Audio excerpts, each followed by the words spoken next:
Hi everyone. Hi, I'm Ming. So today I'm here. I have with me Merody and Ming. So they are professional Dota 2 players. So I'm pretty sure Dota 2 is a game that everyone has played before, I assume. So without further ado, let's give them a round of applause first. Yeah. So Merody and Ming, would you like to give a brief introduction of who you are?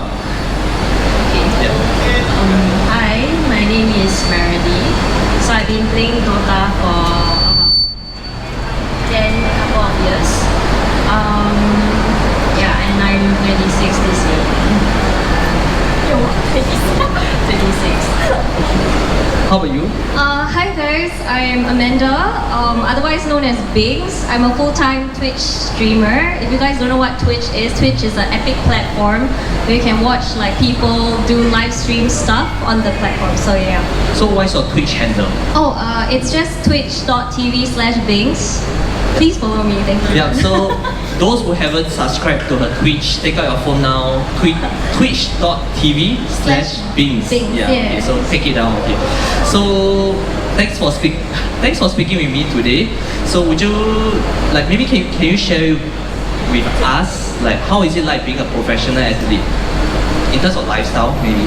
What makes it different from normal people? I think to me, when I was competing during the competitive season, it would be full of challenges because throughout the year there would be several tournaments that we can sign up for, mainly the female-only tournaments. So I think during that period it was a lot of mental preparation and a lot of commitment to train for the tournaments. I think that is what being an esports athlete sort of entails I think for me,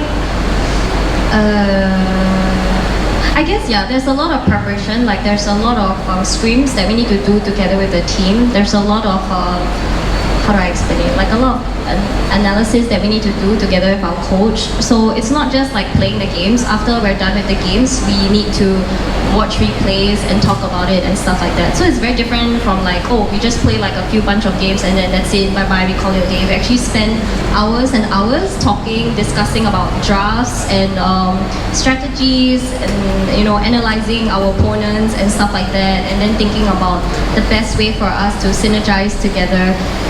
Apart from lifestyle, I think all of us, because it's a 5-man game, so it's not just both of us. I think every one of us have a different kind of lifestyle. I think for me, it's kind of the same because I do live stream, so I do dedicate, I do have time to dedicate towards playing competitively and stuff like that. I guess I do snack a lot while gaming because it's very stressful, so I guess 2 bubble teas, 2 Big Mac or something, lots of fries. Yeah, the classic idea of a gamer, because we're really stressed. So for me, I tend to eat a lot more when I'm competing. So yeah, I would like to I would like to deny that in the sense that Bings doesn't really eat French fries. I do. What do you mean? She usually bring her salads and That's true. her salmon to training sessions. Yeah. So can you share with us how is a training session or how long usually is a typical training session? Because from what I understand, Dota 2 is every game takes at least sometimes an hour or so. So how long is a training session and how usually do you all split the training session? Is it 3 hours of playing and then 2 hours of analyzing? How is it like? I think more time will be spent on the analysis of the games. Maybe we'll play 2 to 3 games, perhaps every 2 to 3 days. Yeah, and then after every game, we will analyze and see where we went wrong, how we could improve, and how we could strategize against different enemy playstyle. Yeah. So is it hard to get all 5 people together? Because unless all of them are doing full time, how do we even get 5 people together to play for hours? Is that a challenge for you guys in the past? I think it kind of has been, but I think before we started putting the team together and everything like that, we did ask about, what's your commitment like, and are you guys, able to commit a certain amount of hours per week and stuff like that. So we've already clarified that at the start. So it was kind of easy. Like people knew that they had to commit the hours, so it wasn't that difficult. But I guess there are some issues where work just comes in the way. But either way, it worked out for us.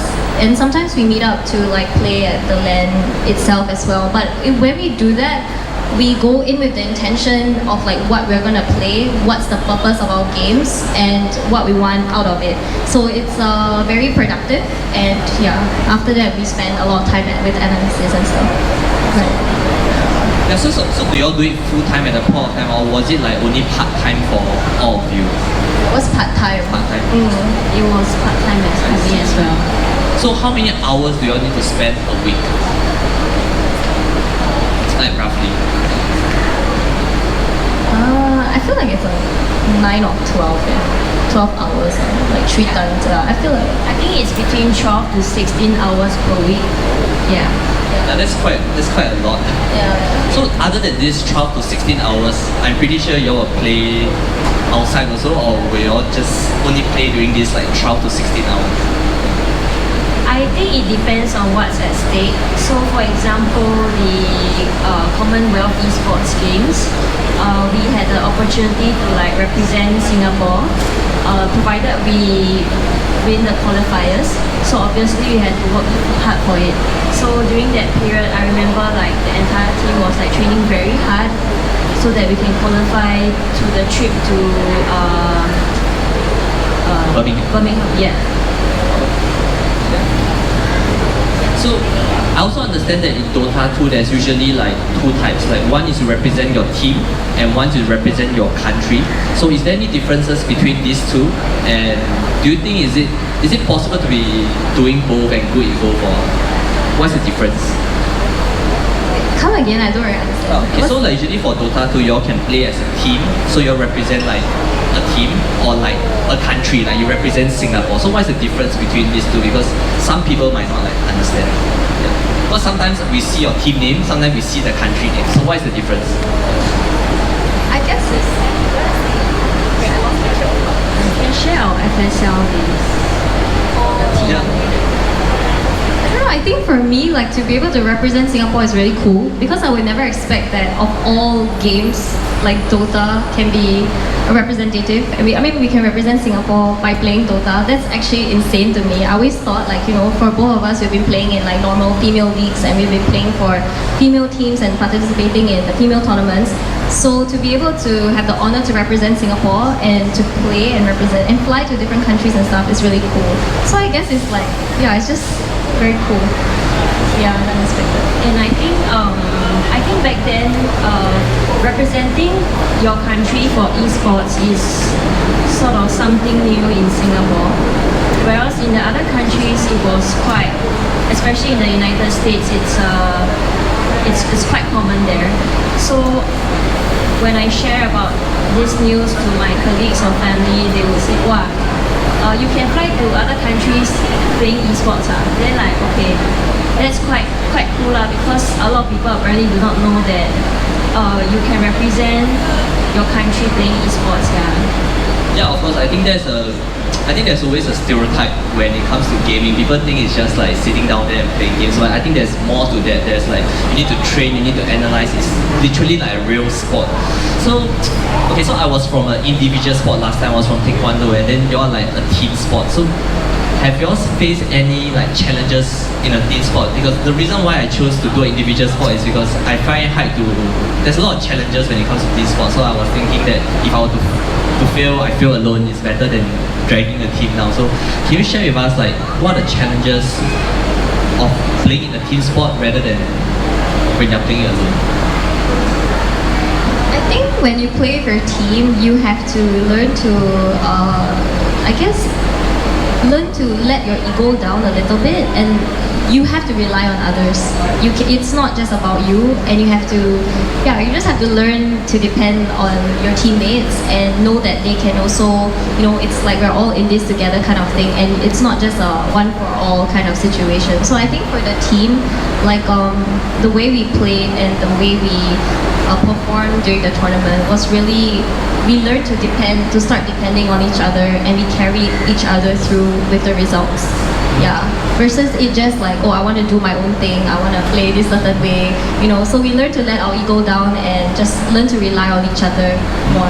Yeah, and I would like to add on is that because DOTA is a team sport, right? So like what Amanda said, most of the time it's getting your teammates to synergize with each other. I think that is one of the most difficult things to overcome when playing a team sport.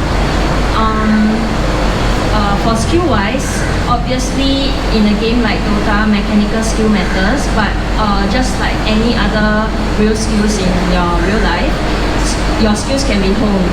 So things that can't be improved is like your synergy with other people. So that is something that is very different in a team sport versus an individual sport.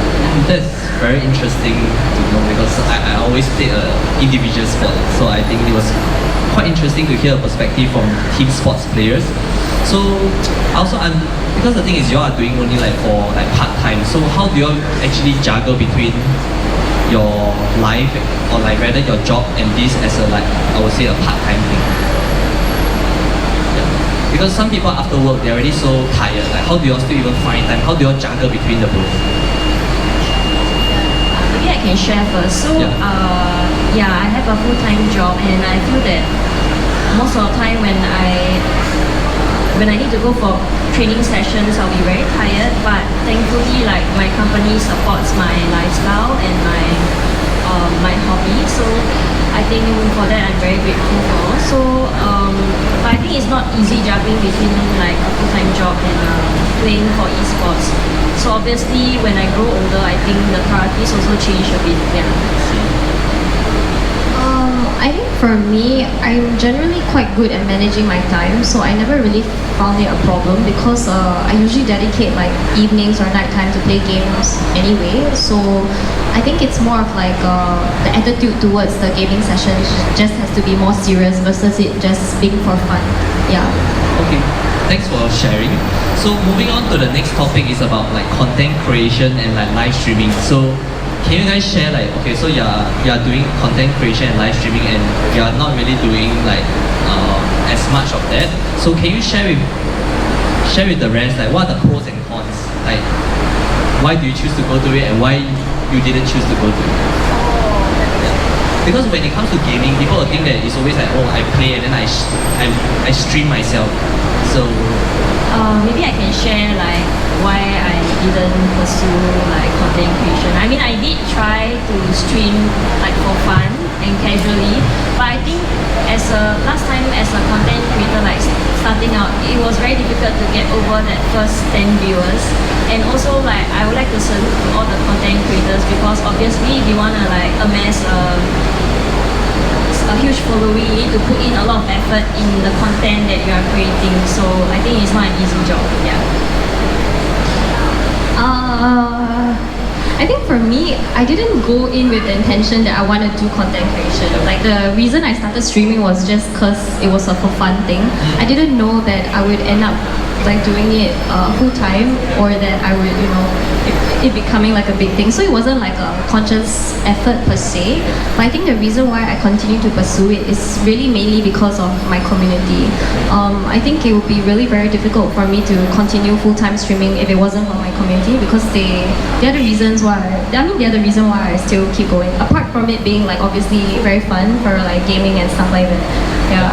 So you see, so you're doing full time now as a Twitch streamer. Yes. So will you be able to share with like the people below, like how much you actually can earn from that? Like how are you able to do it like full time?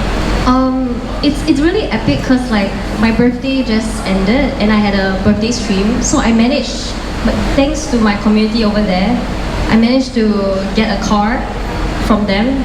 So it's a car? Yeah. Oh. Yeah, so it's very lucrative, guys. I see. Start streaming today. Yeah. You can get a car. So would you give some tips to people who want to start like Twitch or live streaming? I think for me the most important thing is that you have to enjoy what you do, because if you go in with the intention that you can get a car, then it's not gonna happen. Yeah, so I think the most important thing is just you have to enjoy it, like be it like whatever games you play. Even okay, for live streaming, it doesn't necessarily have to be games.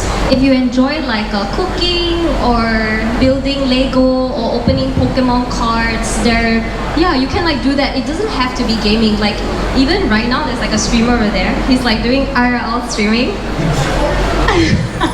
Yeah, so you can honestly live stream anything on Twitch. It doesn't just have to be games. It's a very flexible platform. So yeah, if you like enjoy cooking and you want to stream it and share it with people, you can do that. There's really no limitations to streaming at all. Yeah. So would you have some advice for people who are trying to get their first 10 viewers? First 10 viewers, Yeah. I think really just share your link with on your social media platform. I'm sure everyone has friends and family, so just be thick-skinned and yo, watch me, I'm live now, I'm doing this, I'm doing that. Yeah. I think that's the best way to do it, because I feel like with Twitch's algorithm, they base it based on the number of viewers, so it's always really good when you have like more people just being inside. Yeah. Thanks for sharing. Yeah, I think that is really very good tips. So for you guys who want to try out like Twitch streaming, I think you can just start now. But first, subscribe to twitch.tv/Bings first. Thank you. Yeah. So you can learn from her. You can see what she do in the stream, and maybe y'all can just start from there. Yeah. So the thing is, have y'all? So now is the Olympic Esports week soon. Have y'all tried any of those sports yet? No. So when it comes to virtual sports or like all these Olympic esports title, because you're also gamers yourself, right? Do you all see any benefits to virtual sports, like breaking down barriers between like genders and like men and women? I feel that for virtual sports, it definitely grants like easier entry into traditional sports that maybe some people are not able to pursue. So I think it's a great idea that we are trying to bridge virtual sports into physical sports. Yeah. So do you think that it's an equal playing field on virtual sports? Because for certain traditional sports, when it comes to men and women, sometimes men have a slight advantage over. So do you think that when it comes to virtual sports, everyone is on the equal playing field? Okay, my answer might not be politically correct, but I would say that I would consider virtual sports as its own big how to say like Sorry? like I would say virtual sports, I would call it the athletes who play virtual sports are like e-athletes. I see. Yeah, so they embody like traditional sports values and whatnot. But how to say, for physical sports, they are still physically demanding. Yeah. So yeah, I think it's two sort of like slightly different areas. But playing virtual sports, you can still compete like the traditional So sports. when you say yeah. virtual sports will be lesser barrier, like there'll be lesser differences as compared to traditional sports.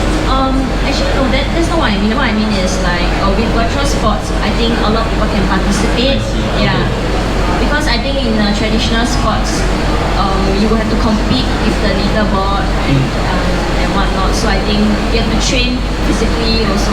I see. Yeah, so Thanks it's for quite demanding as well. Yeah. So lastly, I have one last question like for you guys. So does the connection how do you ensure to have a strong connection all the time? Do you use Wi-Fi or do you use LAN cable? LAN cable. LAN cable. Yeah, LAN cable. I see. So when you go LAN shop is also LAN cable. Yeah. So before we end this whole segment, do you have any tips or advice you want to share to aspiring people who want to be either content creator or a professional athlete, a professional esports athlete? Advice.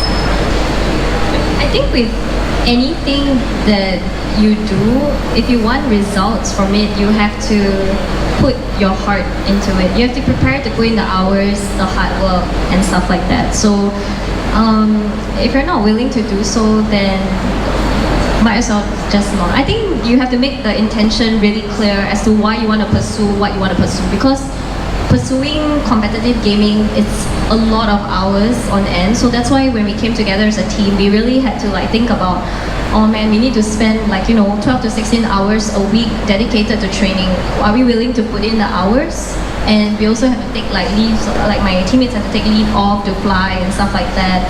And maybe some of them are unpaid or whatever, or they have to, end up having piles and piles of work afterwards. So I think it just really depends on what your intention is and whether or not you have the time to dedicate to it. If you're approaching it just for fun, then yeah, then just have fun. I think it's the same thing with content creation. Like initially I started off as like a just for fun thing, and now it's like a serious business where I take like whatever I do really seriously. I think about what I want to create, what I want to make, and so on and so forth, putting forward. Yeah. Okay, so just on this point, Yeah. like how do you know when is the right time from just for fun to it's time to be serious? Oh, I think it really depends on the content for that day. For example, so like sometimes there might be like brand deals, for example. Then yeah, that's when you have to be serious. You can't like say for fun vulgarities, or like you have to speak properly. You cannot like be a troll or joke around. Then if not, other days when I'm just like streaming normal games or doing other things, then yeah, I can just be a clown or whatever, something like that. Same with like playing it competitively. When we're playing competitive, everyone is, we have what's that phrase? Our head in the game, yeah.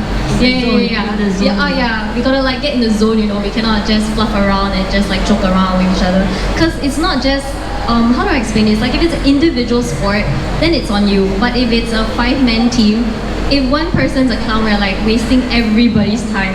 So, that's why we gotta take it really seriously in that sense, yeah. Thanks for sharing. So Merody, do you have any tips for people who want to be gamers or professional esports athletes? I would say if you are naturally, like for example, if you find yourself playing so well in a game that you love, and basically you are in the leaderboard, maybe I'm not sure for other games like maybe Valorant or League, maybe there's a leaderboard of some sort, right? And if you're already there naturally without taking a lot of effort, then sure, why not go for it, yeah. So I think when you are there, you can try to pursue being like a professional gamer, because that's essentially what I did, and I experienced it, and I quite like the experience. Yeah. Although now I'm like semi-retired, but I'm willing to share my experiences to the yeah. So one final question. So if let's say people found that I'm actually pretty good at it, right? How do they apply to be in the team? Like how to apply? How did you guys apply to come together? Yeah. I think, how do we apply? Somebody gave us the link for the global esports games, and there's a female title, and then like because there aren't a lot of DOTA female players in Singapore, it's a very very small pool. I think it was really very difficult for us to find. So someone linked us the linky thing. Then after that, we were like asking around and like, you want to like participate in this and stuff like that. So I guess the intention of it was like for fun, but towards when the date was coming closer to the tournament, we're like, oh no, we're representing Singapore, They like gave us the jersey with our name and the Singapore flag. It's like, oh my goodness, it's getting real. They gave us the bag with the flag as well, Team Singapore, it's like, you cannot like joke around anymore, even though that was the intention at the start, so right or not. So yeah. Okay, so thank you so much, Merody and Biggs, for this session. Thank you. Thank you. Thank you. Thank you.